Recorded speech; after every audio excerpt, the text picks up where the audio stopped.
ഇയാളുടെ തോളില് കൈയിട്ടിട്ട് നിൽക്കുന്നതിൽ യാതൊരുവിധ തെറ്റുമില്ല. ഇയാൾ അത്രയൊരു പ്രശ്നക്കാരനല്ല എന്നുള്ള രീതിയിൽ സ്ത്രീകൾ തന്നെ മുൻപോട്ട് വന്നിട്ടുള്ള കാഴ്ച ശരിക്കും വളരെ സങ്കടം തന്നിട്ടുള്ളതാണ്. സ്ത്രീകളാണ് സ്ത്രീകൾക്ക് വേണ്ടിയിട്ട് ആദ്യം കൂടെ ചേർന്ന് നിൽക്കേണ്ടത്. സോ ഈ ഒരു സംഭവം, ഇന്നത്തെ ഈ അറസ്റ്റ് അവർക്കും കൂടെ ഒരു തെളിച്ചവും വെളിച്ചവും അവരുടെ ജീവിതത്തിൽ അവരുടെ കാഴ്ചകൾക്ക് അവരുടെ ആശയങ്ങൾക്ക് കുറച്ചും കൂടെ വ്യക്തത കൊടുക്കാനും ഏത് രീതിയിലാണ് സ്ത്രീകൾക്കൊരു പ്രശ്നം വരുമ്പം സ്ത്രീകളെ കൂടെ ചേർന്ന് നിൽക്കേണ്ടത് എന്നുള്ള രീതിയിൽ ഒരു മാറ്റം സൃഷ്ടിക്കാനും സഹായിക്കട്ടെ എന്നുള്ളതാണ് എനിക്ക് ആശംസിക്കാനുള്ളത്. അത്തരം മുന്നരാവിലെ ഞാൻ ആദ്യം കേട്ട വാർത്ത ഇതാണ്. തീർച്ചയായിട്ടും ഭയങ്കര സന്തോഷം തോന്നുന്നുണ്ട്.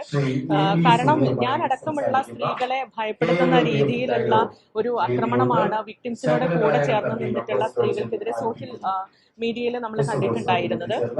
രാഹുൽ മാങ്കൂട്ടത്തിന്റെ കേസുമായിട്ട് ബന്ധപ്പെട്ടിട്ടുള്ള വിധികളായാലും തുടർ നടപടികളായാലും വലിയ നിരാശയായിരുന്നു തന്നിട്ടുണ്ടായിരുന്നത്. സോ അതുകൊണ്ട് തന്നെ ഇത്തരം പ്രശ്നങ്ങൾ ഫേസ് ചെയ്യുന്ന സ്ത്രീകൾക്ക് മുൻപോട്ട് ഒരു ഇടം ഉണ്ടോ എന്നുള്ള രീതിയിലുള്ള ഒരു സംശയം തോന്നിപ്പിക്കുന്ന രീതിയിലുള്ള വലിയ പ്രശ്നങ്ങളിലൂടെ അല്ലെങ്കിൽ മാനസിക സംഘർഷങ്ങളിലൂടെ ഞാൻ അടക്കമുള്ള സ്ത്രീകൾ കടന്നുപോയിട്ടുണ്ട്.